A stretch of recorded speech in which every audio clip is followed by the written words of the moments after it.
क्या आप लोगों ने कभी सोचा है कि अगर तांजिरो सन ब्रीदिंग के ओरिजिनल क्रिएटर यानी कि योरिची से ट्रेन होता? वेल, अगर इसके बारे में जानना है तो वीडियो में एंड तक बने रहना होगा। तो इस सिनेरियो में यहाँ पर शुरुआत से सब कुछ सेम चलता रहेगा जैसा कि ओरिजिनल स्टोरी में हुआ था। पहले एपिसोड में ही मुजान ने तांजिरो की फैमिली को मार दिया और वहीं से नेजुको एक डीमन बन गई और किस तरह से एक वोटर आशिरा ग्यू ने तांजिरो को बचाया। और अब तांजिरो नेजुको को डीमन से ह्यूमन बनाने के लिए डीमन स्लेयर कोर्प्स की ट्रेनिंग देगा, लेकिन उससे पहले वो मिलेगा उरोकोडाकी से और यही उरोकोडाकी को वो अपनी सारी बातें बता देगा कि किस तरह से एक डीमन ने उनकी फैमिली पर हमला किया और नेजुको डीमन बन गई, साथ ही उसका परिवार मारा गया। और ये सुनने के बाद उरोकोडाकी तांजिरो को ट्रेन करना शुरू कर देंगे और यहाँ पर उरोकोडाकी तांजिरो को काफी सख्ती से ट्रेन करेंगे। लेकिन यहाँ पर आएगा एक ट्विस्ट, क्योंकि जैसा कि ओरिजिनल स्टोरी में हुआ था कि तांजिरो एक पत्थर को काटने से पहले साबितों से मिला था, लेकिन इस बार इस सिनेरियो में तांजिरो मिलेगा यहाँ पर योरिची से और यहाँ पर ये योरिची का कर्ज होगा। और ये तो हम सभी को पता है कि योरिची सन ब्रीदिंग का एक ओरिजिनल क्रिएटर है, यानी कि वो सन ब्रीदिंग के हर एक फॉर्म को अच्छे से परफॉर्म कर सकता है किसी और सन ब्रीदिंग यूजर के कंपेयर में। तो यहीं से योरिची ट्रेन करना शुरू कर देगा तांजिरो को और यहाँ पर योरिची तांजिरो को एक स्पेशल ट्रेनिंग देगा जहाँ पर तांजिरो काफी कम समय में सन ब्रीदिंग के कुछ फॉर्म को सीख लेगा।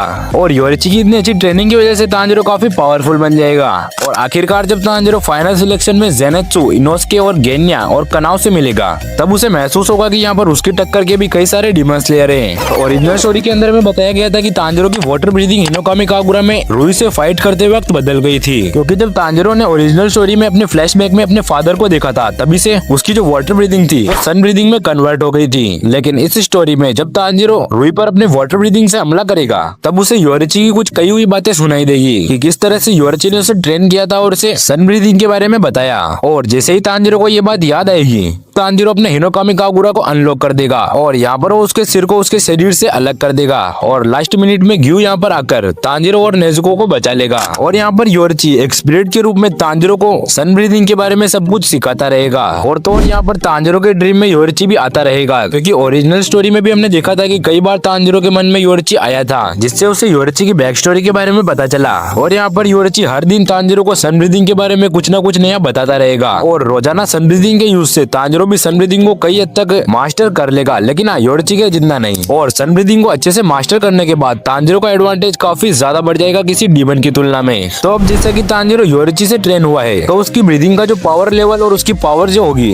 किसी अदर डीमन स्लेयर से काफी ज्यादा होगी। और यहाँ पर योरिची तांजिरो को बताएगा कि जब वो जिंदा था तब उसकी फाइट एक बार मुजान से हुई थी और जहाँ पर योरिची मुजान को नहीं मार पाया। वेल, इसका रीजन तो आपको योरिची की बैक स्टोरी में पता चलेगा और अगर आपको योरिची की बैक स्टोरी जाननी है तो आपको मेरे चैनल पर इसकी वीडियो मिल जाएगी। तो अब आते हैं स्टोरी पर। तो अब तक तांजिरो ने सन ब्रीदिंग के हर एक फॉर्म को मास्टर कर लिया है, जहाँ तक कि उसने अपने सन ब्रीदिंग की यूज की लिमिट को भी क्रॉस कर दिया और अपनी सन ब्रीदिंग के साथ उसने काफी ज्यादा फाइट लड़ ली। और अभी करंट टाइम में 3 ही ऐसे सबसे स्ट्रॉन्गेस्ट ब्रीदिंग यूजर है जो अपनी ब्रीदिंग का सही यूज करते हैं। और अब तक तो तांजिरो यहाँ पर आशिरा की पोजीशन पर पहुंच चुका है, इसीलिए अब देखते हैं कि तांजिरो के साथ एंटरटेनमेंट डिस्ट्रिक्ट में क्या होता है। तो स्टोरी में तो हमने देखा था कि तेंगेन रिटायर हो चुका था क्योंकि उसने अपनी लेफ्ट आई और एक हाथ खो दिया था, लेकिन यहाँ पर उसने अपनी आशिरा होने की ड्यूटी को बिल्कुल सही तरीके से निभाया।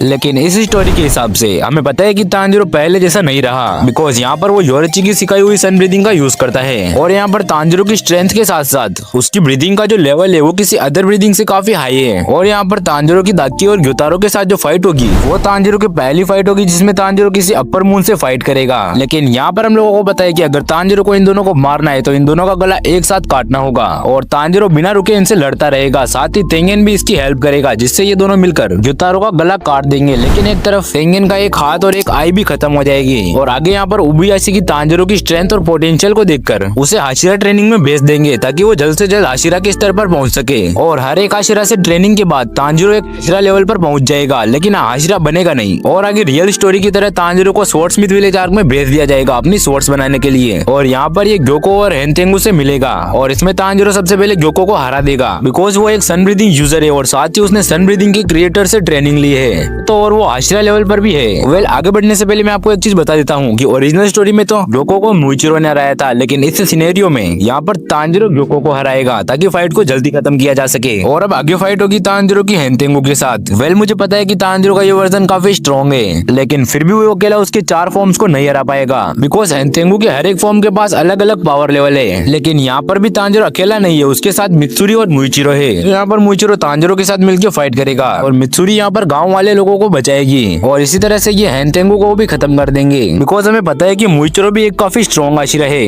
और हाँ, इन्फॉर्मेशन के लिए बता दूं कि यहाँ पर तांजिरो और मुइचिरो इस अकेले फाइट नहीं कर रहे, बल्कि इनके साथ गेन्या और नेजुको भी है। वेल, अब रहेगी इन्फिनिटी कैस्टल की फाइट। तो इस फाइट के अंदर शिनोबु की टीम वाले डोमो को मार ही देंगे, जैसा कि ओरिजिनल स्टोरी के अंदर हुआ था। और अब होगी तांजिरो और यू वर्सेस अकाजा की फाइट। और यहाँ पर हम लोगों को पता है कि अकाजा स्ट्रॉन्गेस्ट अपर मूव्स में से एक है, लेकिन यहाँ पर तांजिरो ने भी सन ब्रीदिंग प्रॉपर्ली मास्टर कर लिया है योरिची की वजह से। इसलिए अकाजा के अगेंस्ट फाइट में तांजिरो और यू ज्यादा घायल नहीं होंगे और वो अकाजा का गला काट देंगे। और सेम रीजन जैसा कि ओरिजिनल स्टोरी में हुआ था कि अकाजा को अपनी बैक स्टोरी के बारे में पता चलेगा और आखिरकार वो खुद को सेक्रीफाइस कर देगा। और अब यहाँ पर मैंने सेक्रीफाइस इसीलिए बोला है क्योंकि अकाजा चाहता तो अपने आप को रीजनरेट करके वापस फाइट को लड़ सकता था और उन्हें हरा भी सकता था, लेकिन उसने अपनी डेथ को ही सही समझा और अब बचे हुए डीमन स्लेयर को मुजान के अगेंस्ट फाइट करनी है। वेल, यहाँ पर हम लोगों को पता है कि तांजिरो ने सन ब्रीदिंग को प्रॉपर्ली मास्टर कर लिया है, लेकिन फिर भी इन डीमन स्लेयर को मुजान को मारने के लिए काफी स्ट्रगल करना पड़ेगा, बिकॉज यहाँ पर मुजान ने अपने सबसे स्कैरेस्ट फॉर्म को एक्टिवेट कर लिया है। इसीलिए ये फाइट सेंगोकू एरा के फाइट से काफी अलग होगी, बिकॉज उस समय तो योरिची ने अकेले ही मुजान को हरा दिया था, लेकिन तांजिरो के टाइम में योरिची की ट्रेनिंग के बाद भी ये बस मुजान को टक्कर ही दे सकते हैं, बिकॉज मुजान को मारने के लिए इन्हें सनराइज का वेट करना होगा। वेल, इस सीन को स्किप करते हुए सभी डीमन स्लेयर मुजान को हरा देंगे, लेकिन यहाँ तक अब तांजिरो डीमन बन जाएगा। और यहाँ पर डीमन किंग तांजिरो मुजान की तुलना में तो कई ज्यादा पावरफुल है, बिकॉज यहाँ पर डीमन किंग तांजिरो सनलाइट को भी इम्यून कर सकता है, जो कि मुजान नहीं कर सकता था।